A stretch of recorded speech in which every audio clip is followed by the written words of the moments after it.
dengan beliau turun ke beberapa wilayah, itu justru partai kita semakin solid. Ya, partai kita akan semakin solid untuk membangun internal partai maupun lebih solid untuk turun ke bawah. Jadi silakan aja beliau keliling kemanapun, bebas ya. Tapi ya beliau juga harus bisa menjelaskan, menunjukkan untuk supaya masyarakat betul-betul yakin ya bahwa ijazahnya itu asli. Tunjukkan aja saya. Paling enak gitu, nggak usah pakai drama. Nggak usah pakai drama-drama di pengadilan gitu loh ya. Kalau Anda tanya ijazah saya tunjukkan pada Anda gitu ya. Jadi itu aja misalkan gitu ya. Barangkali untuk menetralisir itu bahwa beliau akan menunjukkan ijazah aslinya untuk mengakhiri polemik yang terjadi misalnya begitu ya. Jadi monggo. Satu lagi, dan kabarnya dia juga akan dalam waktu dekat akan diumumkan sebagai ketua Dewan Pembina PSI. Kan kita tahu lah, kita dari dulu lah. Waktu mendaftar ke Kemenkumham kan jelas itu. Ya, tema pembinanya apa? Inisialnya apa deh? C. Ya sudah lah, itu drama-drama gitu kan ya. Udah jelas gitu loh. Rakyat ini sudah pandai, sudah cerdas untuk bisa melihat, udah tahu lah drama-drama seperti itu ya. Ya, insya Allah beliau hadir, doakan aja ya. Sudah ada waktu kesempatan untuk hadir.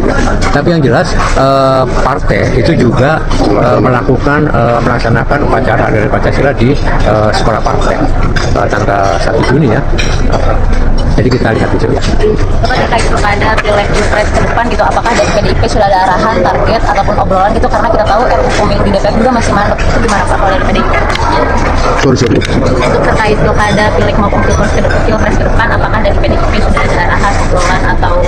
Ya, di PD Perjuangan kita sudah membentuk tim yang akan melakukan evaluasi terhadap undang-undang pemilu dan persiapan menuju pada pemilu tahun 2029. Tapi yang penting sekarang juga bahwa ya di DPR sedang menjadi pembicaraan soal undang-undang pemilu, karena itu adalah pintu masuk untuk kita berbicara soal persiapan menuju 2029. Dan ya itu di Komisi 2, tapi yang saya dengar kemarin katanya ini akan dialihkan ke pemerintah, jadi inisiatifnya adalah pemerintah.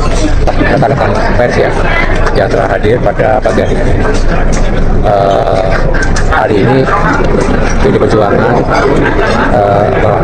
melaksanakan bimbingan teknis untuk anggota DPRD se-Indonesia. Tapi karena PD Perjuangan ini partai yang besar, anggota DPRD-nya itu hampir 4.000, maka untuk supaya efektif kita lakukan dalam 6 region.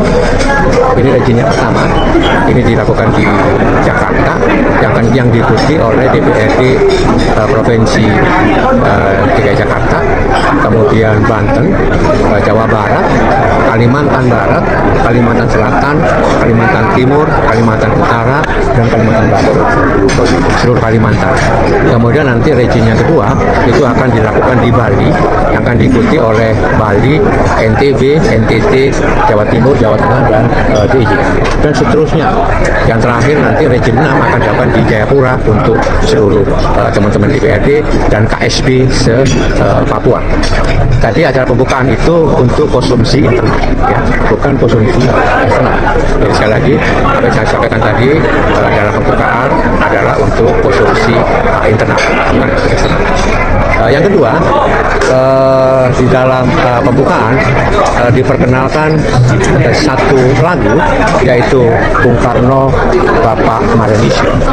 Jadi di acara protokoler partai itu akan dinyanyikan Bung Karno Bapak Marionisme, karena memang Marionisme itu dikemukakan, digali ya, dari Bung Karno. Marionisme itu berawal dari seorang petani kecil di Bandung Selatan yang namanya Pak Marhen. Karena PD Perjuangan sebagai partai yang memang dibangun berbasis berorientasi kepada rakyat Marhen, rakyat kecil, kaum duafa, kaum tertindas, mereka yang miskin karena dieksploitasi oleh satu sistem sosial dan sistem politik. Jadi kemudian bimbingan teknis ini akan dilakukan mulai hari ini sampai dengan besok. Hari ini diisi oleh penguatan partai, dan besok akan diisi oleh pembicara dari eksternal, ya, termasuk juga untuk membangun bonding, membangun keterkaitan atau keeratan atau kerjasama yang kuat antara ketua, sekretaris, dan bendahara DPC dan DPD. Oleh sebab itu, untuk teman-teman dewan yang ada di posisi KSP, ketua, sekretaris, bendahara, akan diadakan inbound untuk di kelas khusus untuk membangun bonding itu saya pikir. Sekarang ini pada istilahnya Pak Presiden menganggap soal kenaikan dolar ini seperti yang tanda kutip tenang-tenang ada karena apa tadi Presiden bilangnya rakyat desa nggak sedikit kenaikan pajak. Kalau rakyat desa nggak terdampak langsung, ya, karena dia tidak menggunakan dolar, iyalah. Tapi harga-harga lihat ya, ngomong tinggi. Sekarang ini, misalnya contoh ya, ini pengusaha tahu dan tempe itu menjerit karena harga kedelai itu naik, ya. Kalau misalnya terus seperti ini bisa tutup itu. Jadi artinya harga dolar naik itu sangat berpengaruh kepada kenaikan harga kebutuhan pokok rakyat. Jadi secara tidak langsung rakyat desa pasti terdampak, Anda terdampak, kita semuanya terdampak, itu ya.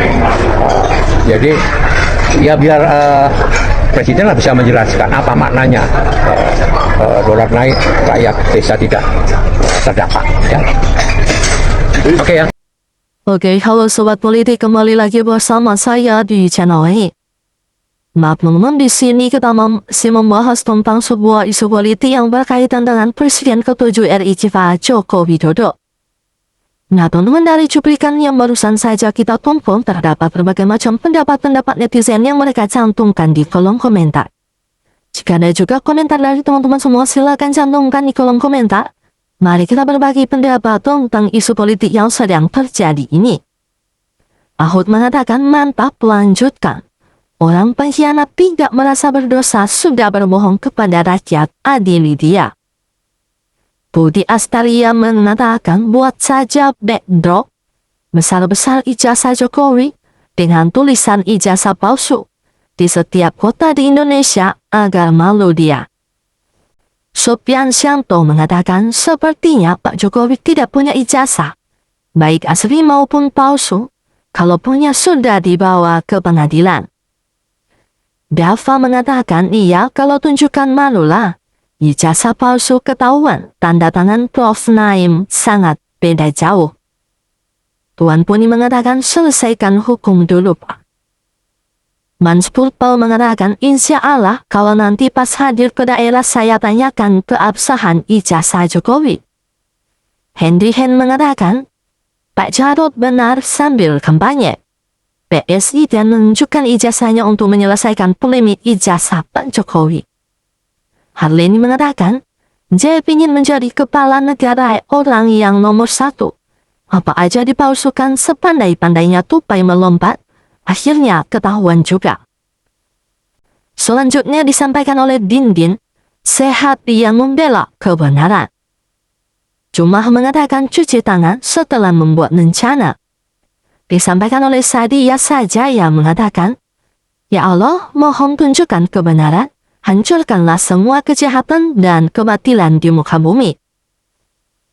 Teman-teman, disampaikan oleh Zidan, mari kita tanya ijazah Jokowi jika bertemu demi kejujuran. Jangan ketipu dengan kemeja putih dan bantuan yang diberikan. Terima kasih.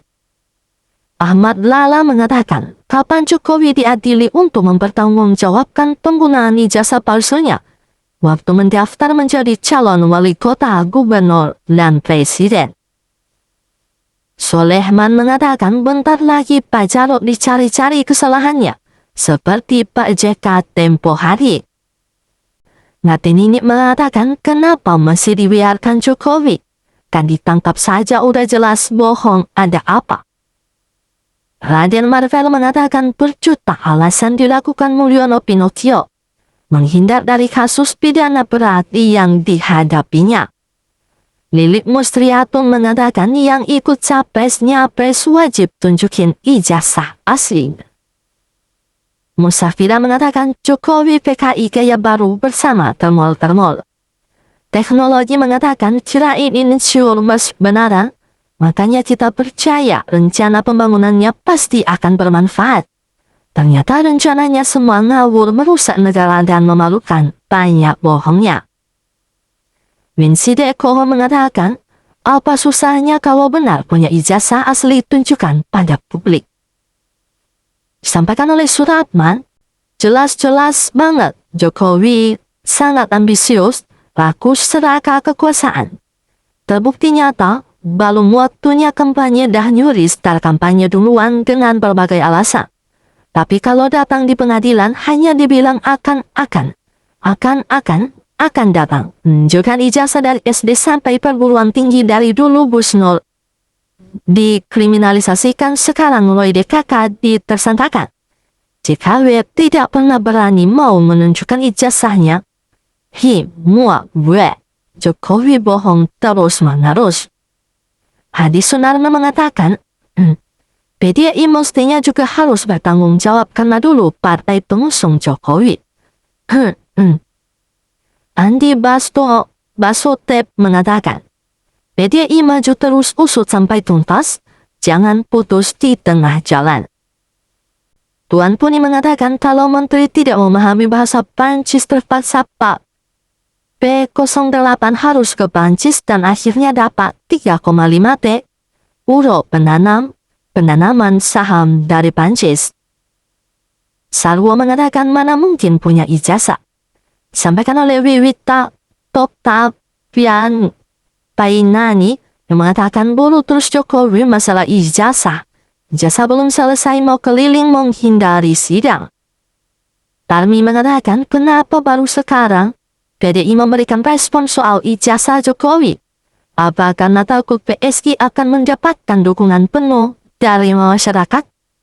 Saya rasa Jokowi mau cara apapun rakyat tidak akan percaya walaupun uangnya triliunan untuk sogok rakyat. Lilik mengatakan rakyat sudah cerdas, mana mungkin mau milih orang tidak punya ijazah yang sekolah banyak. Jangan lagi ditipu yang kesekian kalinya. Muak melihatnya. KKL mengatakan bagaimana kasus ijazah palsu akan selesai. Wong presidennya saja kokehan ngomong, wedi kalau Jokowi mantan presiden kok ijazahnya palsu. Apa kata dunia? Prabowo sudah dibawa ke leke Jokowi yang pintar ngapusi rakyatnya. Semua aparat penegak hukum sudah berlutut sama Jokowi. Semua karena sudah terlalu nerima setoran dari Jokowi. Daniel mengatakan, maaf PDI pasti tahulah ijazah Jokowi palsu karena Jokowi kan masuk partai PDI. Carilah berkas ijazah Jokowi. Kalau nggak ada berarti palsu. Sekarang PDI harus buka semua kecurangan, kemunafikan. Bodohi rakyat, Jokowi harus diadili. Inilah titik terang biar cepat habisin pejabat ijazah palsu PDI. Jangan takut, ini demi negara. Haji Karim mengatakan, saya tidak mengerti kepada partai PDI yang kotanya besar. Jokowi kadernya yang diunggulkan jadi pemimpin bangsa. Ternyata ibarat makan ungge, sudah dikunyah lalu dilepehkan. Seharusnya PDI yang di awal Jokowi masuk, kader sudah bahwa Jokowi tidak sekolah, sekarang PDI cuci tangan. Yuni Marmar mengatakan kini mau gugat karena rakyat sudah muak. Dulu waktu menghasilkan disanjung-sanjung. KKL mengatakan kembali sampai kiamat Indonesia tidak akan ada kemajuan apalagi jadi negara maju. Pejabatnya elit politik hanya kebanyakan bacot. Tidak berani bertindak, rakyat hanya bisa geleng-geleng kepala, prihatin, sangat miris dan sedih. Kenapa negara sudah tahu kok diam 1000 bahasa? Budi mengatakan betul PDI Perjuangan bisa melaporkan terkait ijazah palsu Jokowi. PDI Perjuangan merasa dibohongi saat menjadi kader dengan memakai ijazah palsu.